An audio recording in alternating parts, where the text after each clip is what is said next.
Sorry.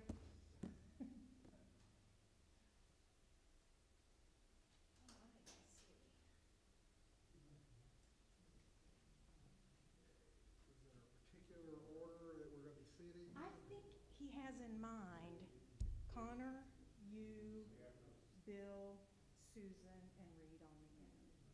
If that works for everybody. That's kind of what he was thinking. So, I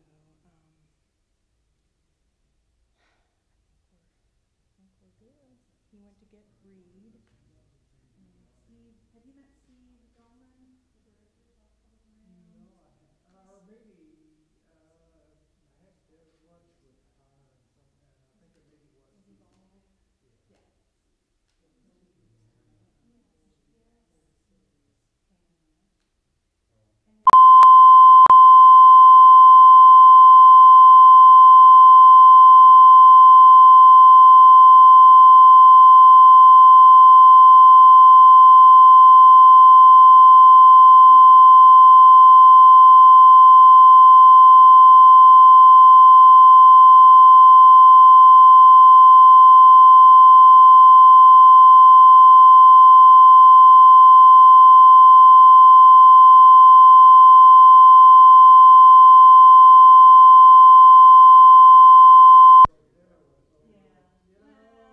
Was he involved? Yeah.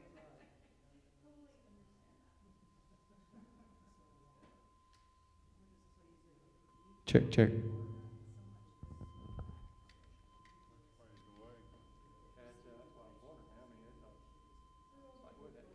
seconds. Check, check. Check 1, 2. Handheld mic. Handheld. Testing 1, 2, 3. Audio technique of 2. Check 1, 2, 3. Check, check, check. Welcome to the university. I can kind of hear myself there. There's a big delay there, Mike, from the time I did that to the next time I did anything. You don't have a whole lot of audio level? Well, okay, this is, check, I'm going to take that down. That doesn't need to be up. Because usually we have this about there. Sorry. No, I thought you were making a face because I turned the jacket up too high. Testing 1, 2, 3, 4. How's it looking there on the string?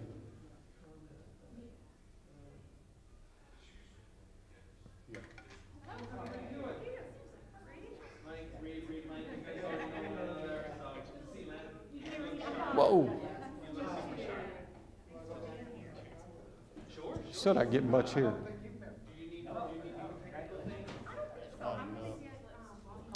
Okay. I think Bree's got some dirt on it. Someone switched to a different. Here, I got it. I'll do it right here.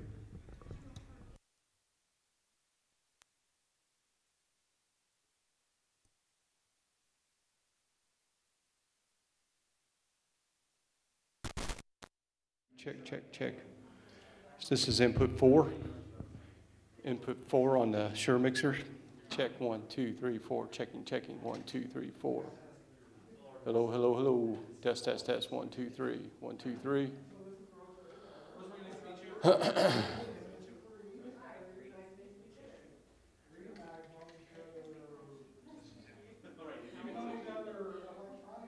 Test.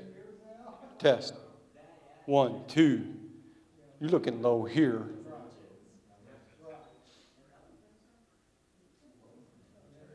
Okay, I'm going up. Let's leave it here on this. This is a little bit higher. We're at 7 on both input and master. 1, 2, 3, 4, 5, 6, 7, 8, 9, 10.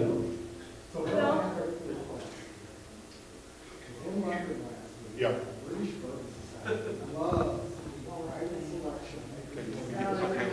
I'm going up. Let's leave it here on this. This is a little bit higher. Are we good? Yeah, that's right. Yeah, they come here. Yeah, we'll leave it there. Maybe it would be neat to have that as the first one. All right. We're trying to figure it out. Okay. But, yeah, I don't see anything wrong with it. Well, I'll put taxes there. Okay? Get them to give me a ring, because I Let me can. go down. Okay, yep. I'll let those It's a good idea. old boys catch up. Yeah.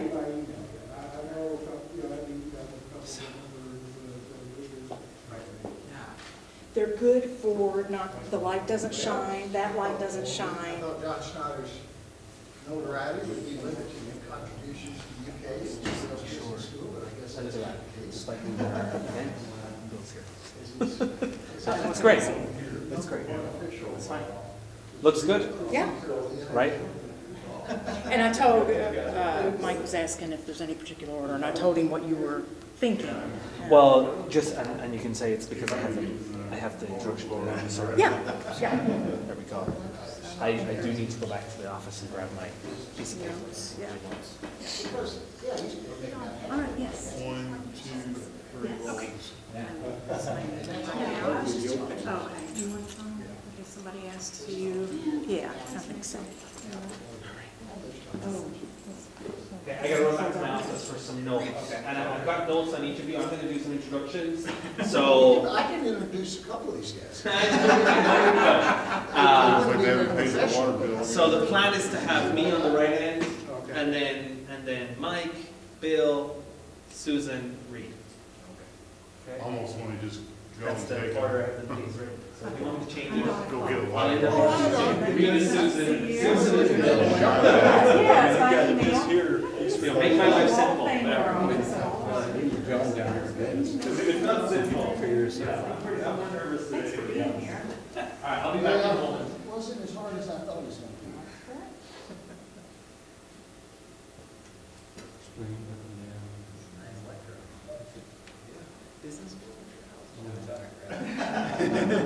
We complain about it. Really? Yeah, there are just some It's got good sound. issues.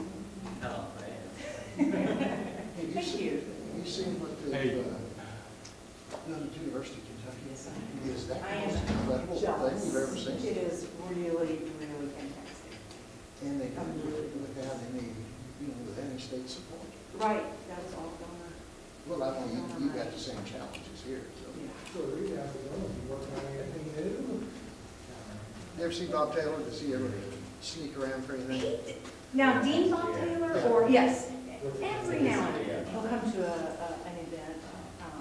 He's the best guy ever lived. Right, I wasn't here when he was here. Just a neat guy. Yeah, that's great.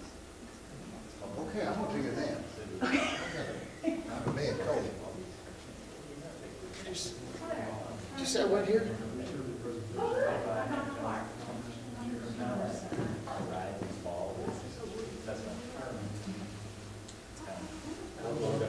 You're fine. Working on the book, Spirit of God, I'm doing a short You're fine. biography Because, of 18th century whiskey. Yeah, so hopefully, when we get it written by the end of the year and start looking for publishing. Well, that's what, that is the thing that's on my mind.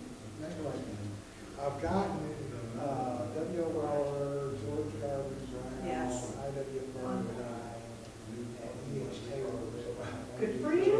Did you mark over the speed? Okay, good. Yeah, James yeah. Thompson. Yeah, they've got some. And, I was looking, I'm doing, Okay, catching yes. up and doing all my files on Gave the them series of Rosemary. I've got a lot of information on Hamilton. I'd like to get some.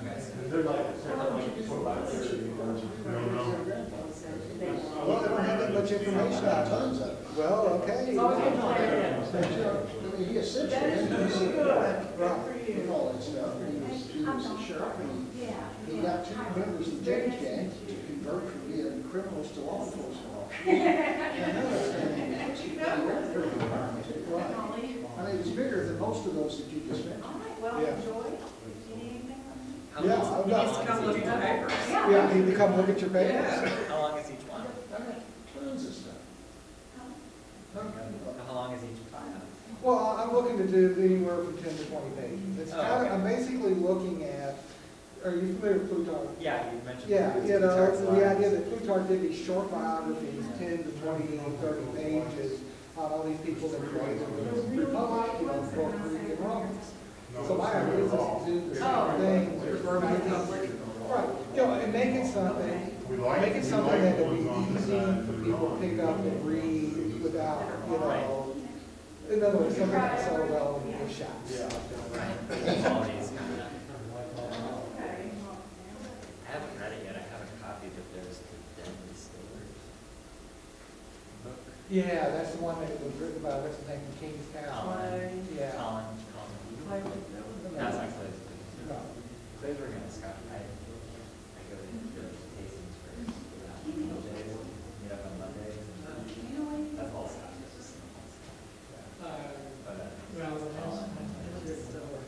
Yeah, I've seen that. Yeah, you know, I don't think I have that one. I have one of these books, but I don't think I have the Deadly Stillers. Yeah, got that. It also has a lot of Floodlights up here. Colin Spillman, David Askew. Yeah.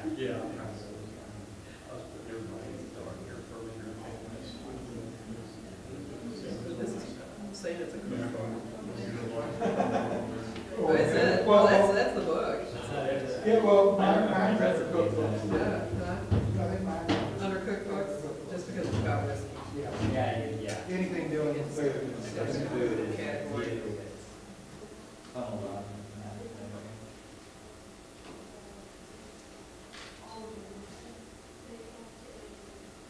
Who's in charge of the station? Yeah, I haven't started. Oh. Haven't started, playing photographs or anything, but you know, I'm sure I got photographs. Oh, obviously, you know, I'll get some. Yeah. So Bill, yeah, I would love to do your great-grandfather, great-grandfather Great-grandfather was useless. But, yeah, I'd love to do your great-grandfather, like I said, I just need the information.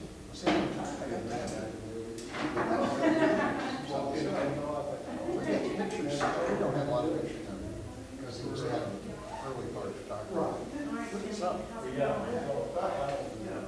Well, I have a whole lot of pictures.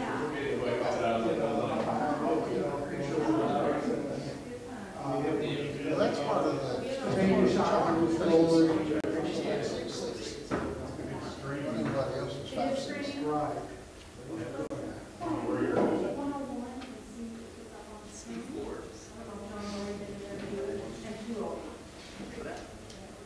Yeah. And Mike, would you be okay to start letting students in? Yeah, we were based in London last week. My birthday my birthday's on Guy Fawkes Day. And it's always been on my bucket list. Just to go over there for it, and Rosemary gave it to me for my birthday. Ah, you had a contributor. That's right. How long did you go?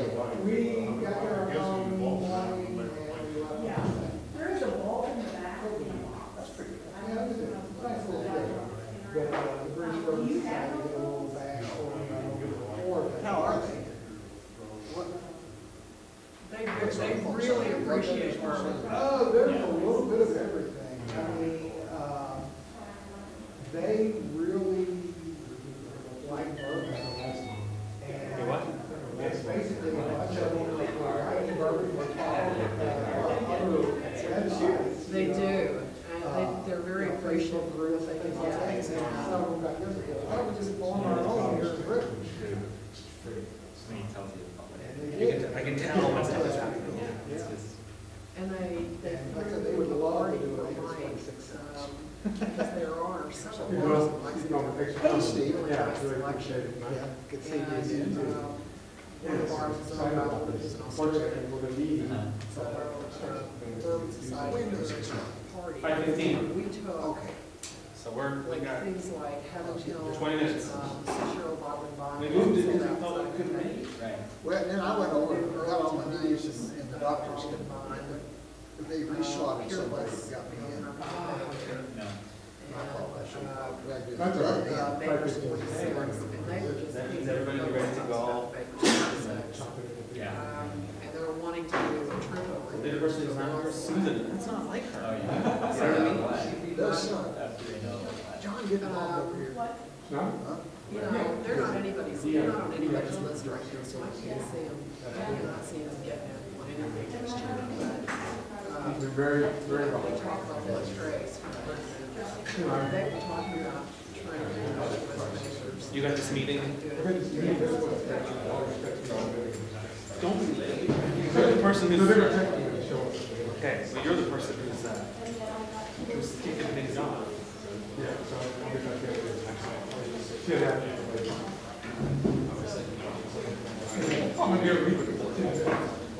I mean, other than that, you just have to wait till after or something. You and John White. I would have come in here and listened.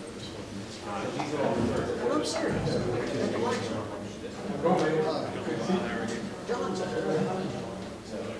and I think we're going to go ahead and work on it. On your editorials. Which one? All of them. Yeah. You got to check out Spain. I spent a lot of time. It's a small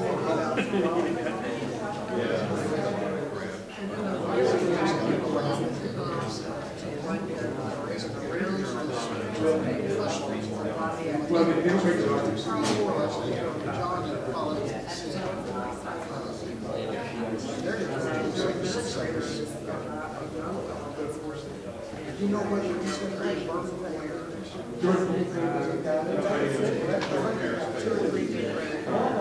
Nice to meet you. I know someone, you know, one of our students, and maybe a little feeler. And also, you work with That's Nicole Feeler.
or any long coffee.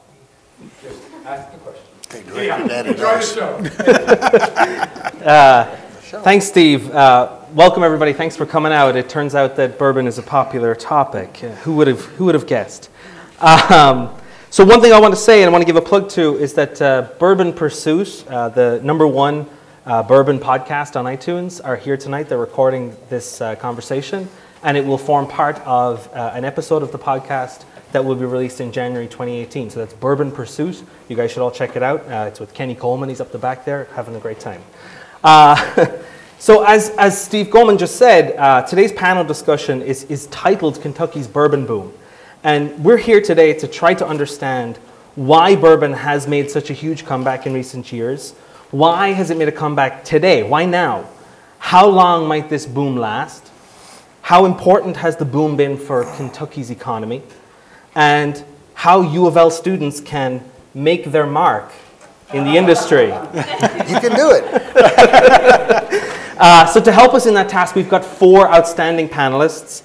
Each is an expert on the bourbon industry in a unique way. Next to me, I've got Michael Veach. Mike is a U of L alum. He's got a bachelor's degree and a master's degree in history from U of L. Until recently, he was the Filson Historical Society's official bourbon historian. He is the author of Kentucky Bourbon Whiskey, An American Heritage. Mike was inducted into the Kentucky Distillers Association Hall of Fame in 2006 and now spends his time as a full-time bourbon writer and consultant. Next to Mike, we've got Bill Samuels Jr. He almost needs no introduction. He has been called a maverick, a giant in the distillery business, a marketing genius, a visionary, and the best friend the Kentucky bourbon industry has ever had. Bill grew up next door to and was the godson of Jim Beam. He also worked as a chauffeur for Colonel Sanders. I don't even have time to talk about his career as a rocket scientist. True story. Bill is the chairman emeritus of Maker's Mark. He is a 3-time Kentucky Entrepreneur of the Year. He was an inaugural member of the Kentucky Distillers Association Hall of Fame. And this year he received the prestigious Parker Beam Lifetime Achievement Award. That's quite the resume. They do that for old people. Next to Bill, we've got Susan Riegler. Susan started writing about bourbon as the restaurant critic and beverage columnist for the Courier Journal, long before bourbon was actually cool. She is the author of 4 books, including Kentucky Bourbon Country, The Essential Travel Guide, and the Bourbon Tasting Notebook, which she co-authored with Michael. She currently serves as the president of the Bourbon Women Association, which this year welcomed 150 members from 17 different states for its 4th annual symposium conference. Cool. Finally, last but not least, we've got Reed Mittenbuehler, who is an Indianapolis native and a journalist whose work has appeared in The Atlantic, Slate, Whiskey Advocate, and many other outlets. Reed holds a master's in American Studies from Georgetown University and is the author of the critically acclaimed Bourbon Empire. Most importantly, Reed holds a degree in economics from Indiana University. Nobody's perfect, okay? I'm sorry. So, there we go. A warm welcome to everybody here. Thank you. So I'm gonna try to ask you questions mainly as a group, but sometimes I'll direct a specific question at just one of you. To kick off, I'd really like to help our audience, and particularly students, to appreciate the size and the scope of the recent bourbon boom. With that in mind, I'd like to ask you, all of you, your opinion on why we're experiencing this bourbon renaissance and why now. So whoever wants to take it away can. Bill. As the oldest, you do that before. I'm ill as well as being old, and he said 3 minutes, so I thought I would take some time and jot some thoughts down. Kentucky's bourbon boom, it hasn't always been a boom. Okay, it may seem that way, but it hasn't. This year we have approximately 1,600 licensed and operating distilleries all around the U.S., with another 500 to 700 licensed and scheduled to go online either next year or the year after, depending on when they can secure barrels and distilling equipment. Most of these operations began less than 4 years ago. Between 1945 and 1995, a period of 50 years, there were only 2 bourbon distillery startups in the country.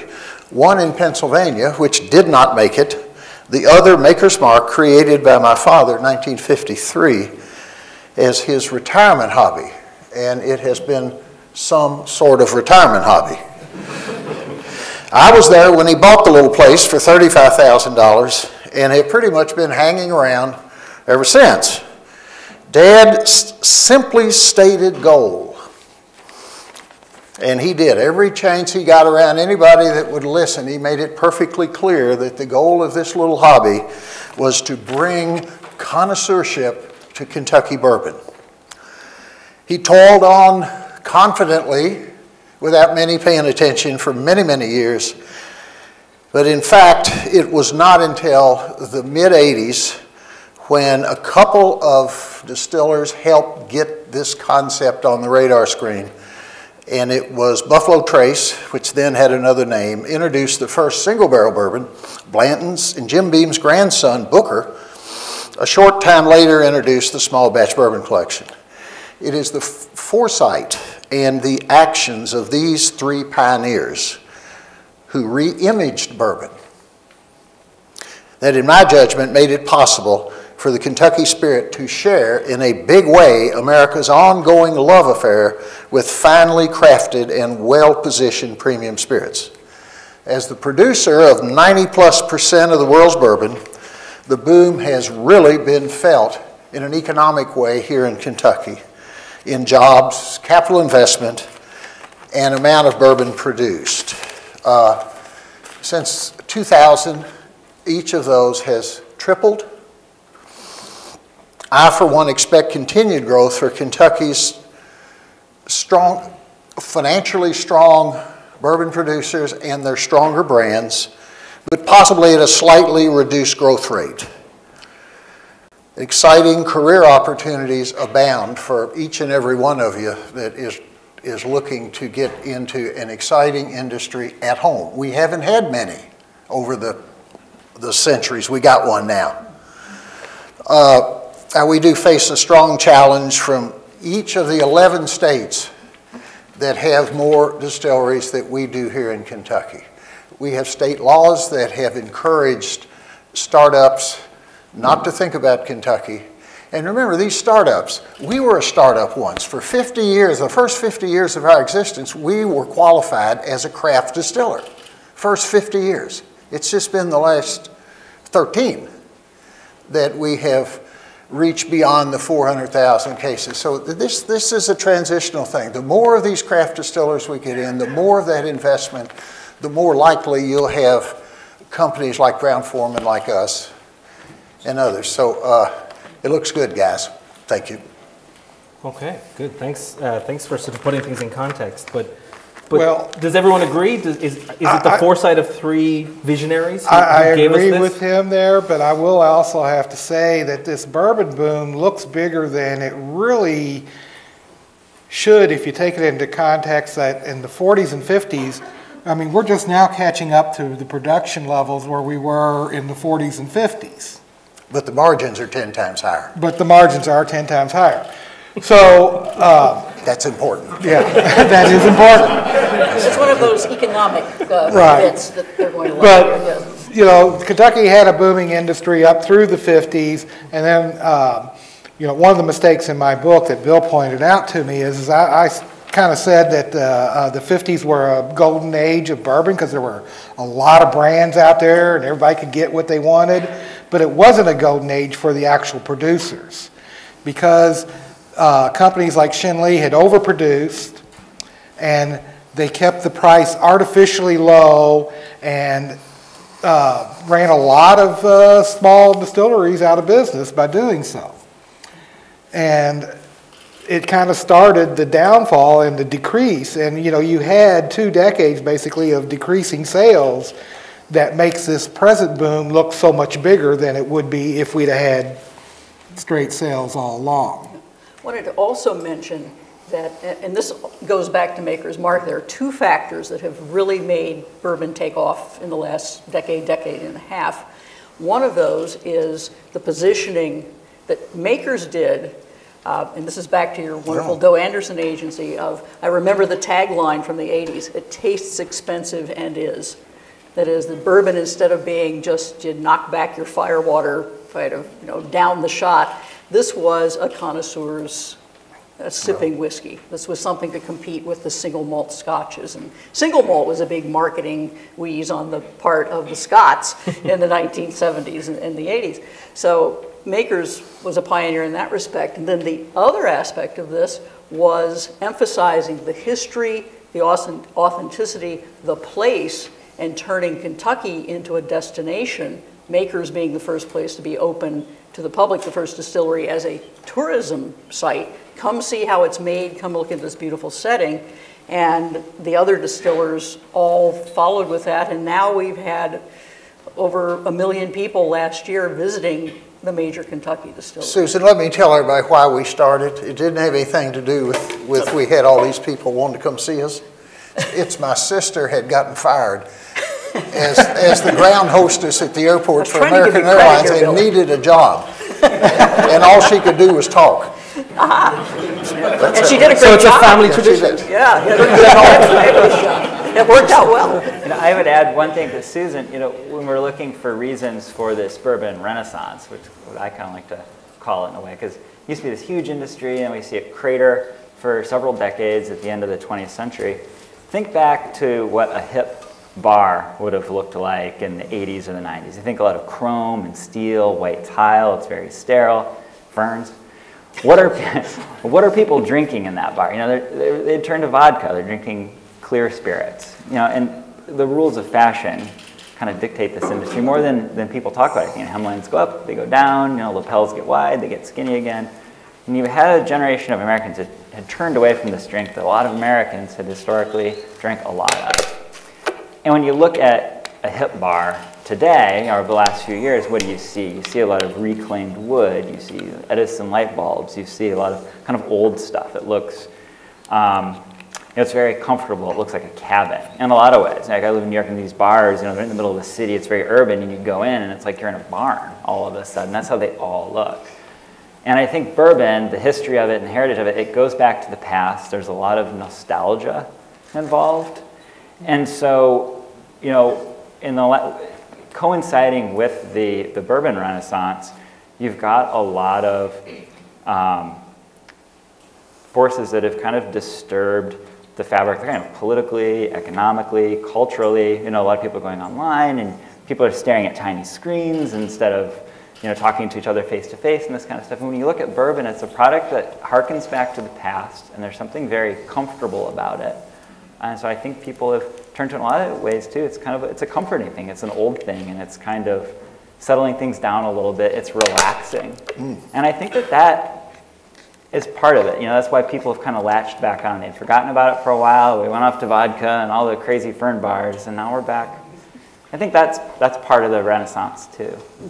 Yeah, I wish we had part some of the bourbon. Yeah, I know. So let me add a little bit to Bill's comments on sort of what's going on in the industry. I've got some notes here.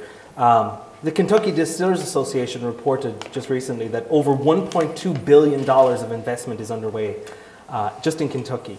Just last week, Stoli Vodka, I won't even try and pronounce the full name, Stoli Vodka announced plans for a $150 million state-of-the-art distillery and visitor experience in Bardstown centered around the Kentucky Owl brand. This will be the third new distillery in Bardstown alone in the last 3 years, after the construction of Bardstown Bourbon Company, which just announced a second expansion plan, and Lux Row, which is still under construction. In Louisville, Brown-Forman will soon, hopefully, get to cut the ribbon on their $50 million Old Forester distillery on Whiskey Row. They will be joined shortly afterwards by Michter's. In addition, Heaven Hill just announced a $25 million investment at its Bernheim distillery in West Louisville. And these investments follow the openings of Peerless Distilling, Angel's Envy, Rabbit Hole, and Copper and Kings in recent years. In what ways do you guys see these investments as important for Kentucky and its economy in terms of jobs, tourism, or economic growth and development? And why are we seeing these things now? Well, I think a lot of it has to do with the fact that Kentucky is really being rebranded as kind of the Napa Valley of bourbon. And you need to have these smaller distilleries. Like Bill said, every distillery was a startup at one point. And we need to have these startup distilleries come in here and build to help have things for people to see when they come in. You know, if we're going to be the Napa Valley, we need to have the distilleries for people to see. And I think we're seeing more and more of it happening. You're seeing, you know, distilleries have returned to Lexington. You know, something that they were out of Lexington for, what, 70 years or so. We also need the hotels, the restaurants, and the other attractions that people are going to want to have when they come here, because they're not just going to be drinking bourbon all day for 7 days. Right. I mean, some of them might, but still, you know, if you're having that complete tourism experience, there also have to be the other attractions. And I think some of the other attractions, like the horse park and our museums and just basically being out in the beautiful countryside, is another part of that experience. But there are going to be opportunities if Bardstown wants to boom with tourism. They're going to need to build some more infrastructure for that. Much of the experience is now being driven by the legacy distilleries. Yes. And all the other stuff's nice, but it's just hard for communities to figure it out until somebody shows them how to do it. And I'll just take our place. My son, who's running the place now, is absolutely committed that we will have the first Michelin star restaurant in the state of Kentucky. Love it. He's got the resources to do it. He's in the process of doing feasibility for a $14 million inn at the distillery. We currently have Dale Chihuly's exhibit, the first time Chihuly's ever had an exhibit in the state of Kentucky. And we bring in chefs and multiply that by 10. And you've got a lot of content for people from out of state. But the other thing you've got is you've got a lot of job opportunities that aren't just hooked to making whiskey. It's a true story. Connected to this, Reed, one of the big sort of themes in your book is sort of the marketing strategies of both old and new bourbon brands. But some of these brands that I just talked about, the investments, they're potentially using this sort of cynical method of bringing back old, dead, you know, names from sort of the past. Do you see this as sort of a clever marketing ploy, or just a cynical sort of marketing ploy? I don't think it's cynical at all. I mean, so you've got these brands, storied, old, historic brands. Pepper would be a perfect example. We were just talking about Lexington, that were very big in their day, and then the industry contracted. And a lot of them just were shuttered. Either they were bought up by other companies that shut them down, or the market, people just weren't buying this product. These are very good brands. People really liked them. I know the gentleman who's actually resurrected that brand, James Pepper, and it really comes from, you know, this is a cool brand. There was a lot here. It's more like resurrecting an old legacy. And a lot of these companies are pretty honest about that. We're like, look, this was the thing that was just a copyright after a while. It was just a trademark that was sitting in a drawer. We bought it, and we're bringing it back, and they're presenting it that way. And in a lot of cases, like, look, there's been a gap. You know, what we put in the bottle now is totally different. But so, and I can see why people sometimes get cynical. Well, it's like, well, it's not really, you know, you don't actually have the legacy. Legacy is very important in this industry. You find like these companies talking of the heritage, and it goes back to my however many great-grandfather, and a lot of people kind of bristle when they don't see it as an actual continued line of succession. But for the most part, it's a good thing, and it's kind of nice to see a once storied brand that went away kind of brought back and restored. You see it like seeing an old friend again.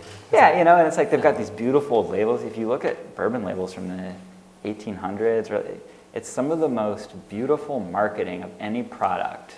Look at old labels. It's amazing. So it's nice to see classical labels. Even the earliest labels that I've seen, the Filson has a scrapbook from the 1850s of labels from a lithograph company, and there's bourbon and rye and other, you know, types of spirits labels in there, and they're a work of art. Yeah. Interesting. So, you know, as a mere consumer of bourbon myself, these investments to me and to consumers generally seem to be welcome. The increased demand for bourbon has for me, led to difficulties in finding my favorite brands on the shelves.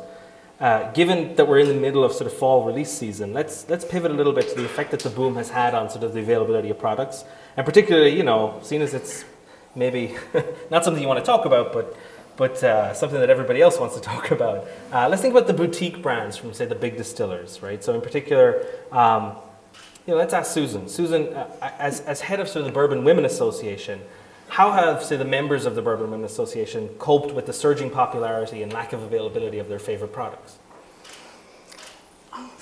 Probably like everybody else who is a bourbon lover. You don't have any secret tricks? There are no secret tricks. Well, there is a trick. It's not secret. What you do is you cultivate a deep and personal relationship with your local liquor store is what you do.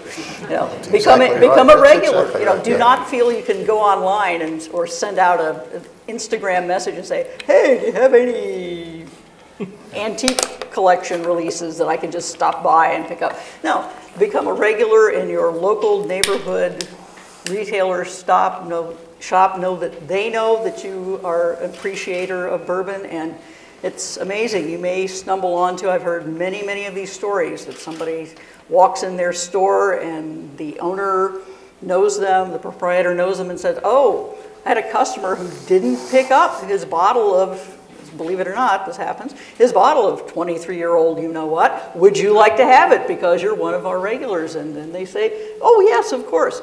That's the thing. If you are in with the person where, if you regularly shop in a place, they know your name, they know your face, they know you're serious, then you're going to find some of these rare things. I actually managed, this is going to sound like I spend all of my time trolling in liquor stores, but which, well, a fair amount, but I'm a professional.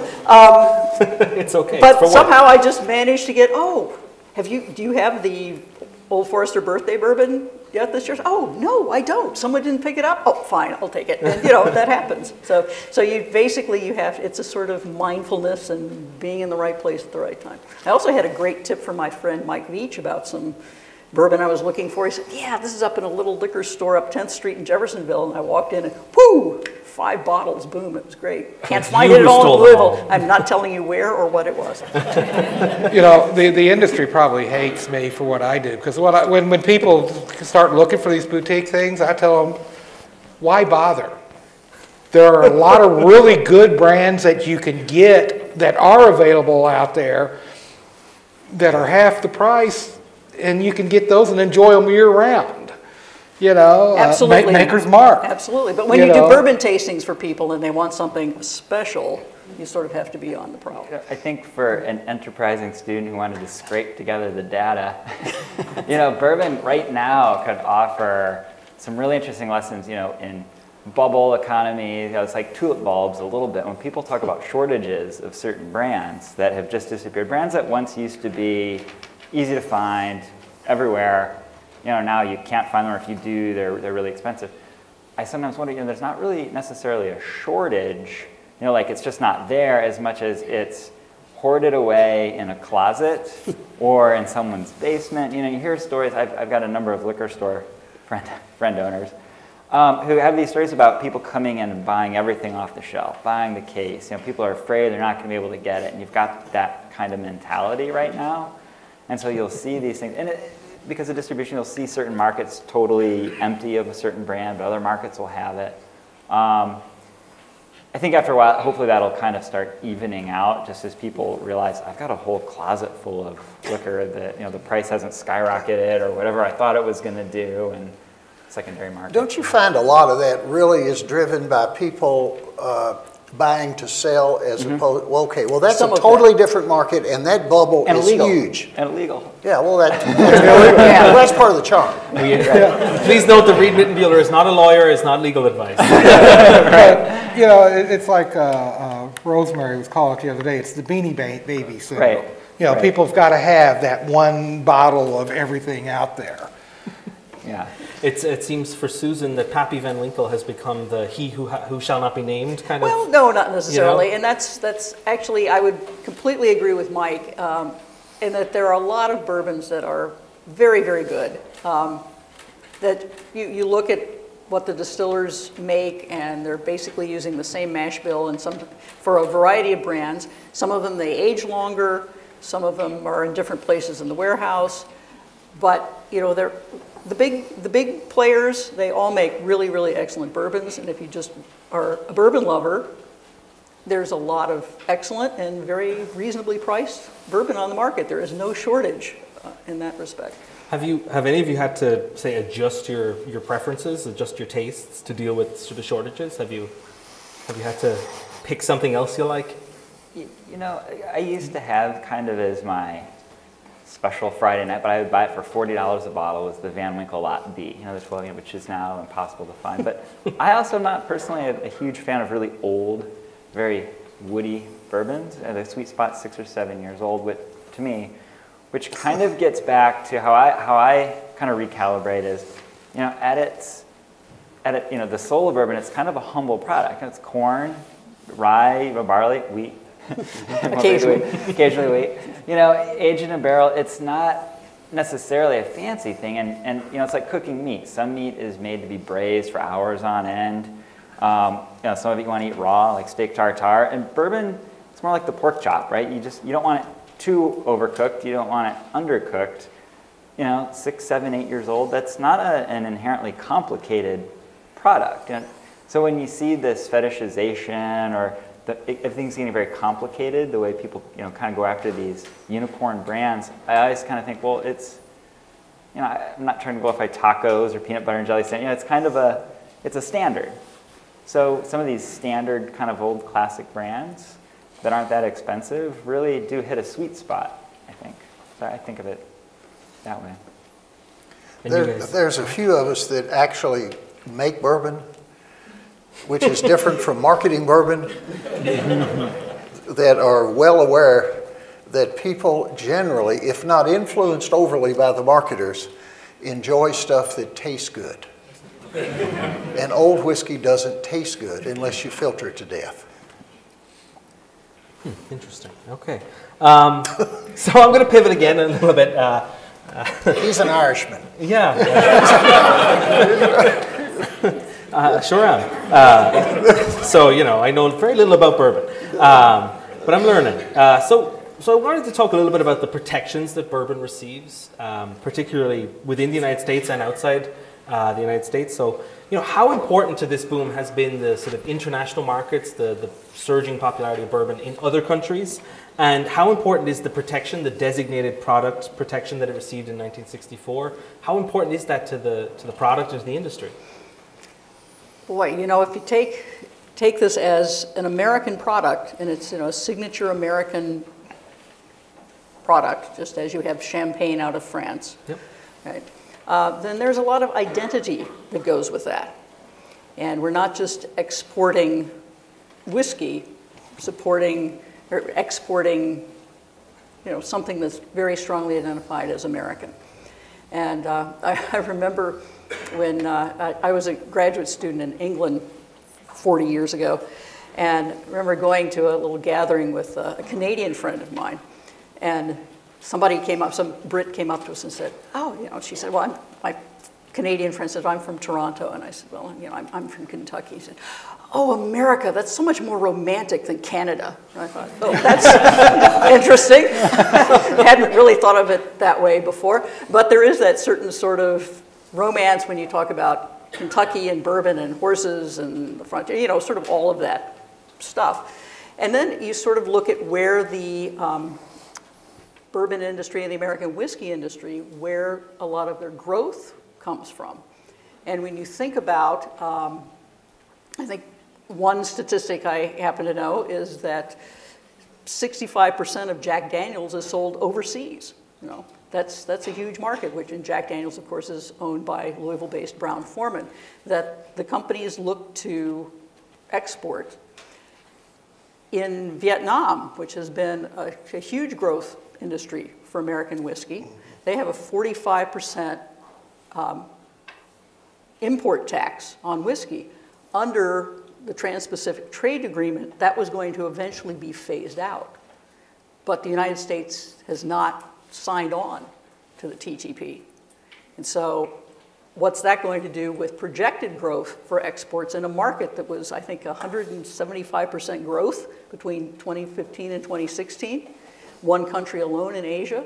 So you sort of have to think, you know, a big player for us as in American whiskey companies and people who are supporters of that, is that you have to grow your markets, and the markets are going to be global.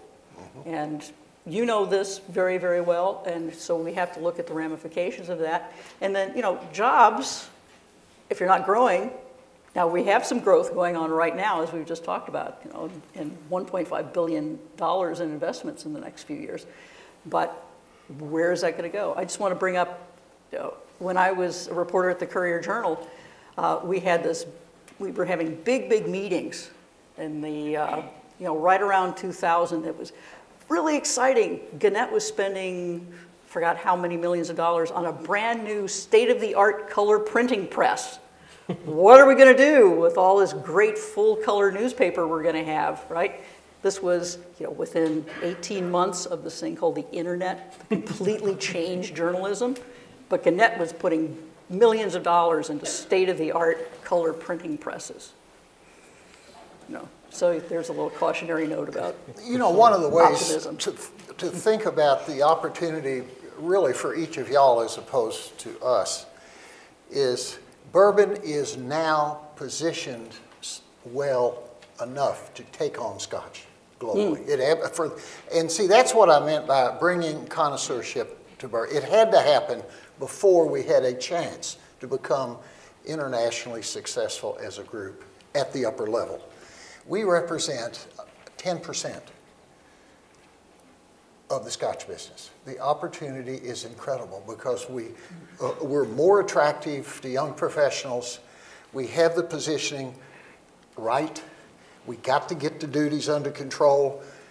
Maybe Trump's a great negotiator, but I can promise you that 10 presidents before him weren't. And we were put at horrible disadvantages to going into these countries and getting any kind of tariff equality. Yeah, so that's actually a nice sort of connection to my follow-up question. The question I have put here is could politics derail this boom? And in particular, I'm talking about some of the commentary that Susan gave to the Guardian newspaper in England when European authorities this summer threatened punitive tariffs on bourbon. And some of the commentary online that I saw seems to think that bourbon was singled out specifically because of its importance to Kentucky's Mitch McConnell. That you know, they were trying to hit him where it hurts, right? Yeah, and obviously it's still a very tiny part of American exports, you know, in the bigger picture. But I think the great example, and Fred Minnick had an article about this in the New York Times last summer, is when Americans wanted to put leverage on European trade, they targeted the Roquefort cheese industry. Well, that's a tiny little portion of exports there, but it very much affects a population of farmers, very local people whose entire livelihood depends upon that. So again, you might look at, you know, bourbon or Tennessee whiskey as a small portion of American exports, but it's a big portion of the economy of small places like Kentucky. And that makes when you know, if you want to try and hit the leader of a particular political party, you know, and sort of undermine his voter base, you attack the product that they make, right? It's huge leverage, you know, that you'd have internationally. Also, there's a story that I'd heard at Heaven Hill. You know, Bill was talking about Scotch, and when you think of the Scotch industry kind of riding on the back of the British Empire as they're going all over the world, when you're in a bar internationally and you order a whiskey, historically that's always meant Scotch. And Americans had always made a lot of whiskey, but they'd also consumed a lot, hadn't exported that much. And folks at Heaven Hill, you know, mentioned they're like, you know, we can handle this increase in U.S. demand, but if one person in every bar internationally, just for the night, decided not, you know, to order an American whiskey specifically, not a Scotch, every rack house in Kentucky would just, you know, and that the international market is just like this huge kind of like surging, you know, and it's like a sponge. We got a chance to compete now. For years, Mike was talking about all the bourbon we sold in the 70s. I promise you, the bourbon customer in the 70s didn't look a thing like y'all, okay? Yeah, but you also think of just quantities and the quantities of scotch, because we all got very excited when we reached that point where, oh, there was a bourbon barrel aging in Kentucky for each person who lived here. And then, oh boy, now there are more barrels of bourbon than people and horses put together in Kentucky, which is pretty exciting. But there are 8 barrels of scotch for every Scot, okay? So we still have a little ways to go in the production line there. I didn't know that factoid. That's. I wonder what the statistic is for Irish whiskey, for Irish people. Well, it's down because you left Ireland. So. Yes, right. Touche. So Bill, some of these international connections that the industry is beginning to sort of develop, one of the best examples is that Maker's Mark recently became a part of the Beam Suntory group. Recently, in say 3 years ago. From your sort of insider point of view, was this simply a way for Beam Suntory to continue to sort of meet the surging demand for bourbon, or was there something that Beam Suntory thought that they could add to Maker's Mark's product or image or brand? And if so, how did they plan to do that? First, I'm retired when all this happened, so I don't know You still much know, about I know it. you know. The reason for this, the Suntory people believe that bourbon is now properly positioned to take on Scotch long term. And they have to get the distribution right. And that's what that was all about. To take what 30 years ago was a highly successful Kentucky brand to today, which is a highly successful domestic brand in the United States, Maker's Mark, and only slowly are we being pulled into the international markets. They really wanted to get ready, what Susan was saying, and on the other side of it, that's the reason that we average spending $50 million a year to build warehouses, to build, and then our job is to do it and not screw the whiskey up at the same time. So it's really not about selling, it's about getting ready to become an international brand, because in their view, bourbon is ready for the big time. What are the other panelists thinking? Well, for example, I was in London last week, and it had been the first time I'd been there since the early 90s. And I was really quite taken aback to see just how many bourbons were available in the pubs that I walked into. When I was there in the 90s, there may have been one bourbon and Jack Daniels, which I don't consider a bourbon, but It was Jim Beam and Jack Daniels. Yeah. That's what you saw. Actually, it was Four Roses and Jack Daniels is what I was seeing. Four Roses on the continent in Jim Beam in England, yeah. Just, sorry, a little interjection. I remember my hometown did a piece, the local newspaper, the first time the first bar had a bottle of Jim Beam.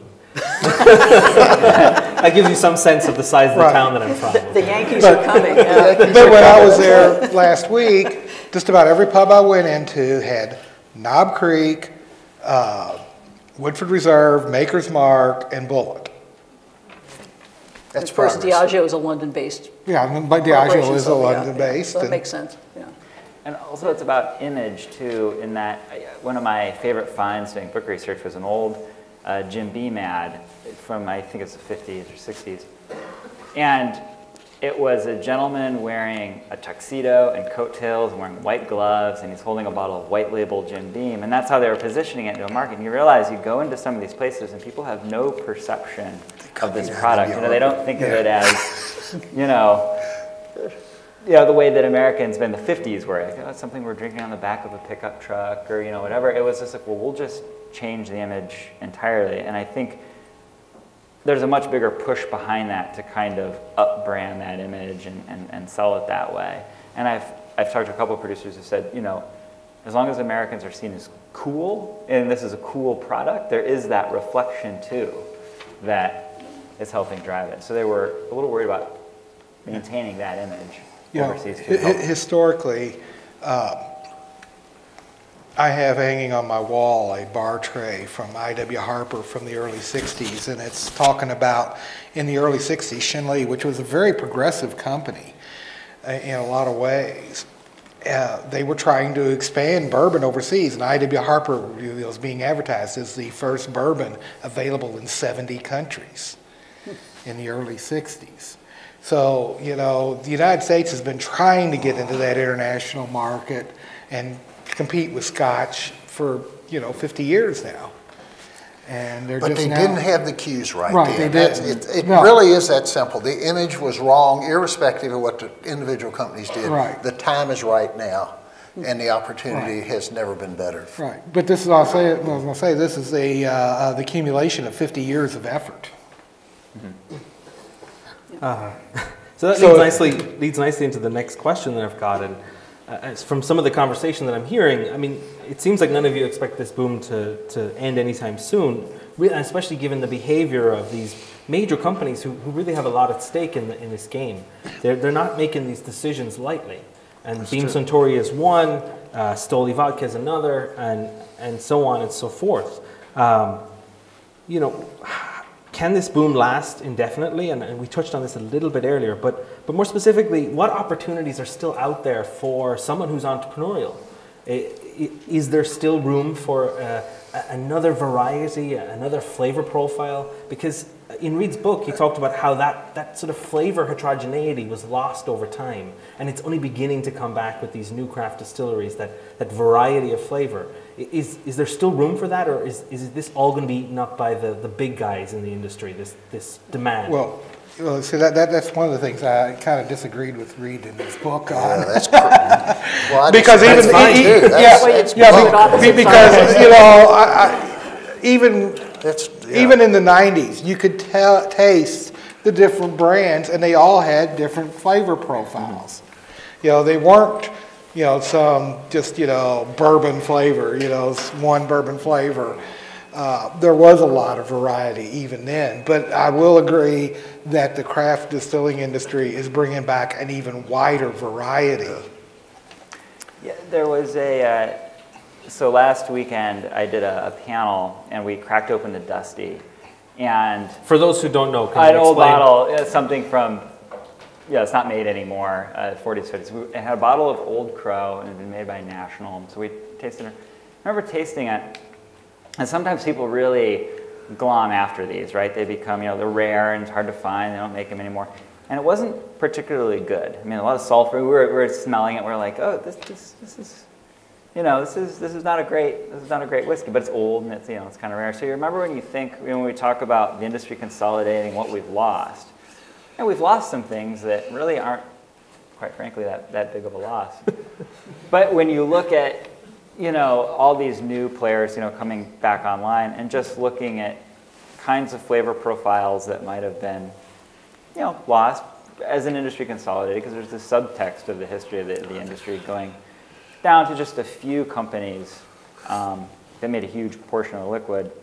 You know, it's nice to see that something will pop out of that. So there's a lot of promise too. Yeah, I agree with So that. that's what I talk about in the book when I'm, you know, talking about things that have been lost. There were a lot of companies that, you know, they couldn't compete, and consumers, quite frankly, weren't asking for the product and weren't paying the very low prices that were being asked for it. So, you know, they got shooken out, and that's just how it happened. And now there is demand, and so you've got these companies coming back, and so there's demand for it. So for the entrepreneurs in the room, and I assume there's at least one that really wants to start up rather than work for somebody else.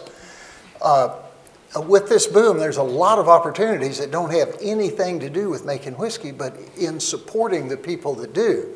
And my son's got a friend of his that decided an opportunity would be to get into the used barrel business.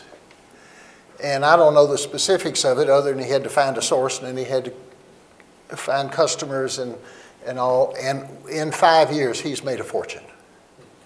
And there's opportunities like that all around. And they are almost all in Kentucky because the concentration of this is here. So think about that as your... There's also opportunities, I think, in education. As more people Absolutely. want to make it, and then a lot of people want to learn about it. There's an outfit here, Moonshine University. Yes, indeed. And they're fabulous.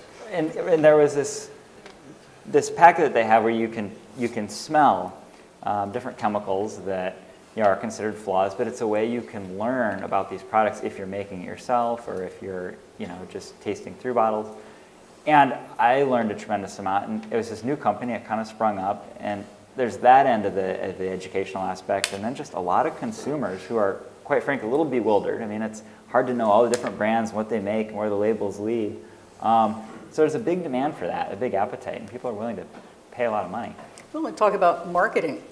One of the things that really struck me in all of this is, if you're going to continue the demand, you're going to continue making bourbon an appealing product for people, do not underestimate the power of marketing. And Brown-Forman last year spent 17% of its profits plowed back into their marketing.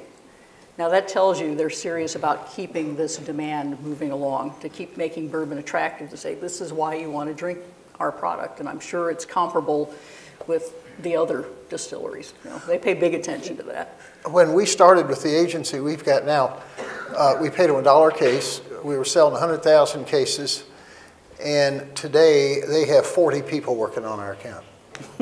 Back then, 2. So Beam Suntory may have more than 17% of their profits going. Well, was a large portion of that 17% spent on the Kingsman movie, Brown-Forman? I don't know about that.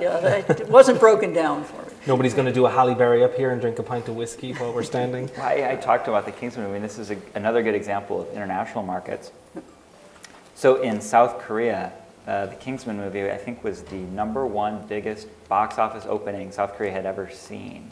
So if you're looking to get into the South Korean market and you're looking to, create a product that is going to be bundled alongside this movie, that's a huge opportunity for them. It's thinking, I think, very smart about. For those who don't know, the movie was brought out with an Old Forester Brown-Forman product expression called Statesman, which was tied into the movie, which is called Kingsman. And tied into its plot and everything. Yeah, so if you see the movie, you're going to see this brand.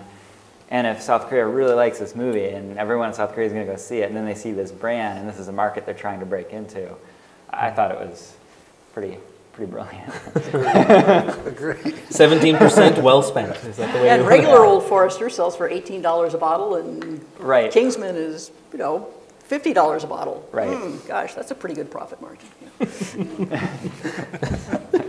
So is that cynical?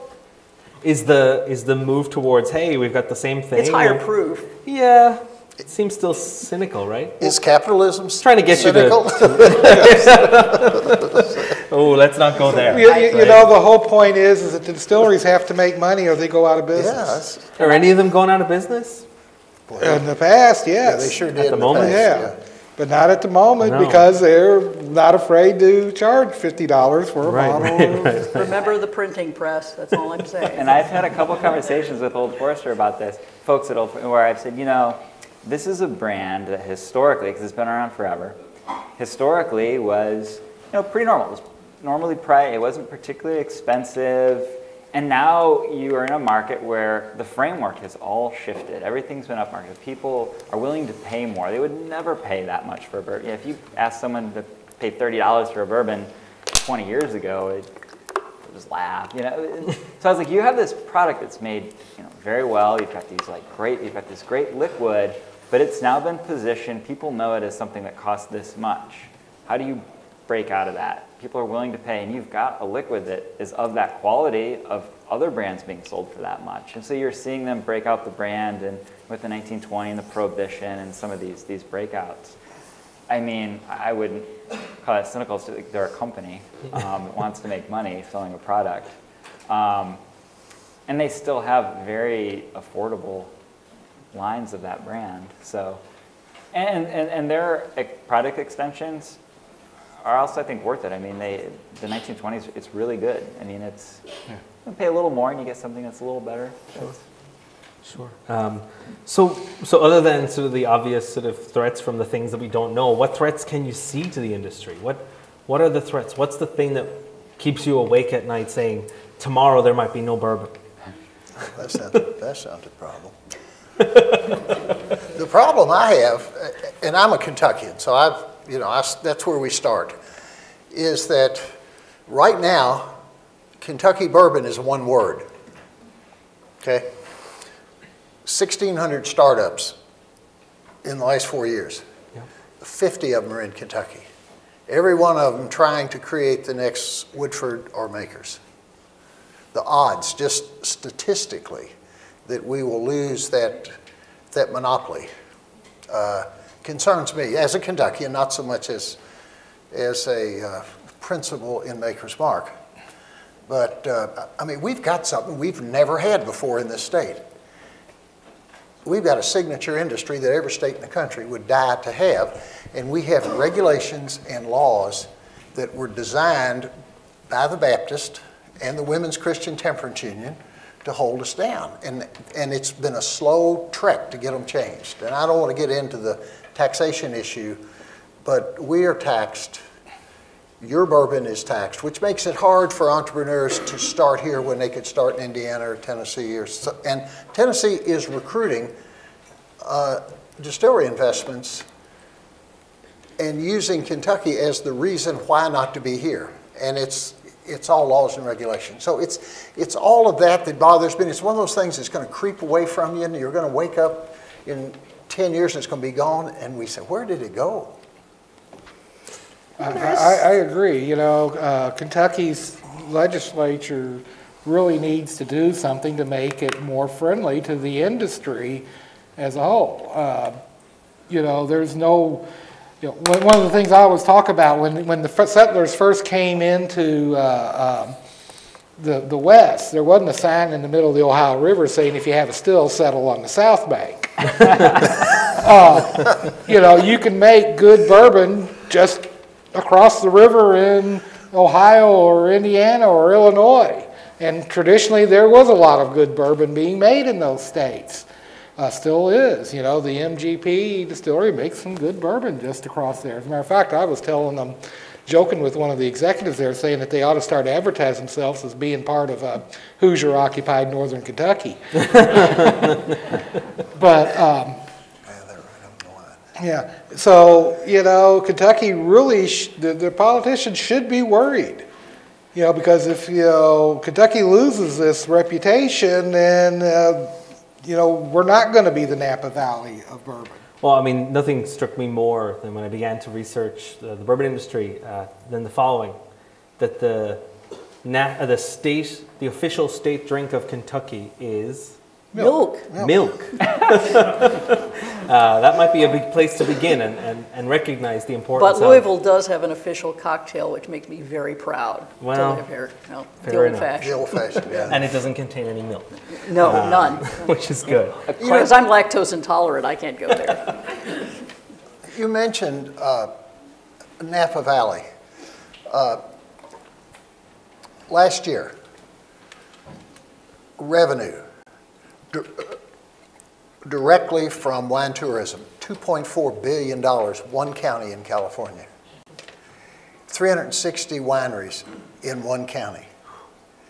And that county government protects those 360 wineries from Sacramento, the state government. I mean, it's a big part of their livelihood up there, and their livelihood, they live a pretty good life, everybody in the county, because of that wine tourism.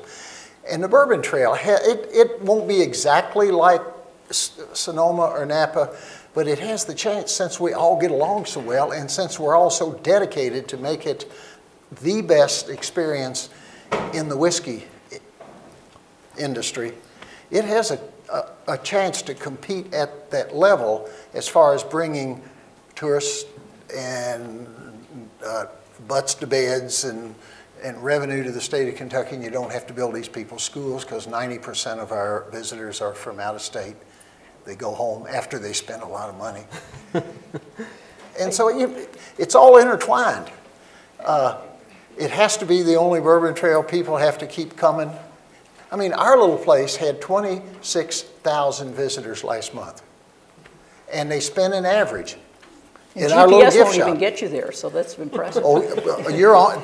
There's no center line in the road. And the average spend is $80 a visitor, and that counts little children and old people and all. Oh, that's impressive. So So you've mentioned a few times, particularly Bill, that there are opportunities out there for U of L students. You mentioned them in marketing and all these kind of things. You know, when you were the head of a company and what you've heard from your connections for the rest of the panel, you know, what do employers value in an employee in the industry, and what skills can we as a university here give our students to prepare them for a career in the industry, and are we doing enough? Well, I don't want to dominate this, but I'll tell you what I've learned, because I'm an engineer, and I think that's the most important, and I'm just wrong as I can be. Mike needs to comment on this for sure. But as marketing has turned from mass marketing in mass media to personalized selling, and the use of the facilities, the distilleries, and not just distilleries, but ambassadors, clearly the #1 skill set that all of us are looking for is the mature interpersonal skills. And it's not close. It's got to be first. So if you want to spend a year really finding if you like the industry, become a tour guide, become an ambassador, and in that time, if you show promise, the distilleries will grab you and move you where you're interested in going. But that's because that's a skill set that works. Even our quality control people, engineers, they interface with these 180,000 customers that we have coming to the distillery every year. You got to be able to do it. It's a people business. It is a people business. They're all people businesses. Well, we got that from y'all in Ireland, you know that. Mike, what do you think? Did U of L prepare you for a career as a bourbon historian? Yes. Well, that's called a qualified. Well, I like to tell people at the time, you know, I was the luckiest student to come out of the University of Louisville's history department because I was actually working on a degree in medieval history with a secondary field in public history, studying under Dr. Brockwell and Carrie Spears in the history department and Bill Morrison at the archives. And Nick Morgan from what was then United Distillers, now Diageo, called and said that they were going to put together an archive out at the old Fitzgerald Distillery. And it would be, you know, 6 weeks during the summer, 35 hours a week and $9 an hour. And I didn't have classes that summer, and I said, sure, I'll do that. And, you know, and it turned into a full-time job. Up until then, United Distillers decided to sell all their bourbon brands and close the archives. No one ever said that Diageo was the smartest company in the world. So it seems like you succeeded in spite of your choice right. of medieval and public history. Well, but you know, the education I got here at U of L definitely served me well. Are you free to teach a class next semester? He's good. Susan and Mike both came to visit my classes this semester, and Reed is visiting tomorrow. Excellent. So thanks to everybody who came to my class this semester. Just a little word on education. Sure. Is that a good education fits you for nothing and prepares you for everything. So don't feel like you have to be narrowed into some small. I have degrees in zoology and music, and it served me well as a journalist and as a bourbon expert. I can tell you why, but it would take a very long time. Yeah. So thankfully, I get to continue this conversation over dinner tonight with our panelists. What bourbon will you order tonight? And what bourbon should I order tonight? Assuming they've run out of Maker's Mark. I was going to say, is Bill coming with us tonight? Bill is coming with us tonight, I hope. Well, but before you all ask, you're not all invited. I've been prejudiced. Mike, what are you going to order, and what should I order? You know, I have really very simple taste in bourbon. I would probably order, you know, I like the 6-year-old Heaven Hill Bottled and Bond. Huh? I like the Old Forester Signature. You know, I'd probably order one of those, tell you the order or the other. If my grandfather was here, he would say, God bless your thrift. That's what he would say. Hey, but I guarantee you wouldn't be disappointed with either one of them. No, there you go. So what do I got to order? Which of Like I those? said, whichever one I don't order, I'd tell you to order the All right, other. we can share. Okay. Yeah. Bill, if you were forced to drink someone else's bourbon, I drink a lot of milk. I like it all. I said you were a friend of the bourbon industry. I'll bet you I've got more bottles of everybody's whiskey at my house than everybody ever put together. Because I host all the political events we do, so I gotta have them. Keep everybody sweet. Yeah, that was the thing growing up in Louisville. It depended which bourbon you put out is who was coming Who to was dinner. coming, that's right. Yeah, absolutely. Well, it's like the old joke about the politician that would come into the Pendennis Club, and he would walk in and walk up to the bartender and say, "Give me the usual," and the bartender would look around and see which distiller was in the in there, and he would pour that shot. Well, one day he walks in there and says, "Give me the usual," and the bartender pours him a gin and tonic, and before he could complain anything, he pulls the guy over and says, "They're all here." Smart bartender.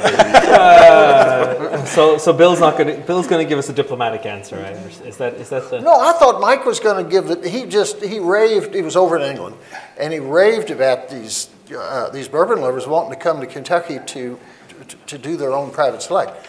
John Vernies had his. He has a. They did a barrel. Yeah. So that would be a good choice. Makers 46. Yeah, he did Barrel it. I Select. didn't do it. Yeah. Okay. Well, you heard it from the horse's mouth, right? There you go. Susan, what about you?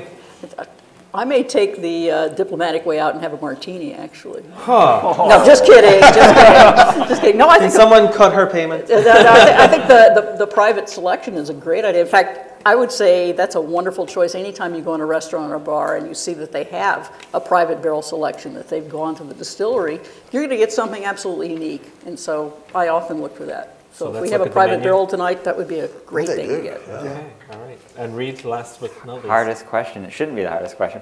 Yeah, you get asked this question, and people sometimes look at you. You get written a book or whatever, and you're like, they expect some secret to be unlocked, like going to a mountaintop and there's some wise and old, and he'll say something, and I always feel like I'm just terribly disappointing to everyone. Even when they come to my house and they see just a lot of pretty normal, easy to find brand, like Mike. My taste is pretty. It's pretty. That's what the bourbons that kind of got me into bourbon were the old granddads and Four Roses small batch, not even single barrel. I was like, I kind of like the cheaper one better. It's like, so it'll be something that is right down the middle. Four Roses Yellow Label's the best 80 proof product out right, there. As far as I'm exactly. concerned. And that's the thing that I like about, when you look at bourbon as a very distinctive American product, kind of a symbol of America, what is also kind of great about it is that you can get really great value out of it. And you can get a lot of really, really special products easily, distributed well, and for not a lot of money. So there's kind of an ideal there that I think is kind of nice too. So you're kind of saying I should just order Jameson's and be done with it? Oh, I did not. So look, with that, I think we can wrap up this conversation. I want to turn to our audience for questions. And I want to reiterate that the Schnatter Center is the sponsor of this event, and it's focused on encouraging entrepreneurship and the ideas of free enterprise for our students. So I really want to invite only students to ask questions. And there's microphones set up here for anyone who wants to ask our panelists a question, and we'll have a few minutes for that. So give people a time to shuffle out. Any questions? Can I have a job? Yeah. Is there someone at the mic? Yeah. Sorry, I missed you. Can you introduce yourself? Yeah, my name is Nick Washington. I was wondering, I know a lot of people, some people do home distilling, and I know that is kind of illegal. So, what? It's very illegal, actually. What kind of Kind of illegal? what kind of It's like permit being a or, little dead, So, what kind of permit or there's nothing like that you can do for? So, what steps do you take to start your own? You buy all the licenses and the permits. Okay. Yeah, it's not an easy thing to do. It's a highly regulated industry. There's a lot of permits and things to go through. But there's a good reason for that too, because if you don't know what you're doing, you can kill yourself or somebody else with it. Not only in a still exploding, but you can make if you look during Prohibition, a lot of people were doing a lot of home distilling. A lot of people were also going blind or dying from drinking bad alcohol because they didn't know how to make the cuts right. I'll tell you that my day job until recently, I was a biology professor, entomologist. One of the fractions that comes off the still is a chemical called ethyl acetate. It's what I used in my insect traps to kill bugs. Okay? So if you leave it in there by mistake, it's bad. And there was an incident, I know, in Kentucky earlier this year with an explosion where someone died. So it's definitely something to be very, very careful So don't do it. Yeah, just don't do it. it. Make your beer at home brewing. Yeah. If you're going to distill at home, go to Moonshine University and learn how to do it right. Yeah. Okay. Have we got another question? Yes. Sure. Hey, my name's Robert Johnstone. First off, thanks for coming and doing this for us tonight. It's pretty interesting hearing your perspective on it. My question is looking out there, read, I see your book. It's definitely something I'm going to pick up and read. Is there any other literature that you are, any of you guys suggest looking My into? 4 books that are sitting out there. There's more books. I was going to cover you on that. Thank you, Bill. I quickly made my way to the door. He had the best placement. Mike Veach's book. My friend Fred Minnick Unfortunately, has I'm a not couple going to be. books. I'm not going to be out there signing books because I've got tickets to John Cleese at 7 o'clock. All right. I'll sign them for you. We want to see your silly walk as you go out. There's a lot of Fred Minnick's books are great. My friend Clay Reisen's books are great for a guide. There are a lot of books out there. Anything particular other than just bourbon history or History, and I guess just insider tips for trying to make your name in bourbon. You can read my blog, in the bourbonbeach.com. blog? There's a lot of good What's the blog called? Just Google bourbon books and you will get a really good... You can also listen to the Bourbon Pursuit podcast. Exactly. Okay. Exactly. And once again, thank you. Thank you. Have we any more questions? One more? Okay. All right, we'll take one more. Last question.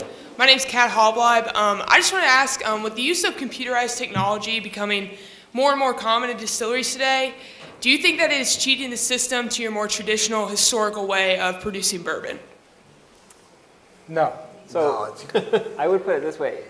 If a heart surgeon were to use a computer to do his job better or her job better, no one would have a problem with that. It's a tool that can be used to... Or abused. ...be more specific. So anything you can use to make the product good or more interesting. Right, you still got to know what to do. The computer is only as good as what you put into it. So you still have to know your stuff in order to use those tools right. And you may have mass spectrometers in the lab saying, here's a profile of what's in this whiskey, but you also have the tasting panel of human palates who are guaranteeing the quality of what's given out. It's certainly not romantic, and no one that advertises their computers. That's a whole different thing. But it's a tool, not a shortcut, right? So it absolutely, it's a benefit. All right, so now we're now competing with the pizza at the back of the room. No. Please, everybody, go get a slice, and a big round of applause for our guests. Thank you so much. Bill, great to be with you. Okay, you can hand them out. My goodness. Thank This you, has been everybody. great fun. Thanks, everybody. He went to the group photo.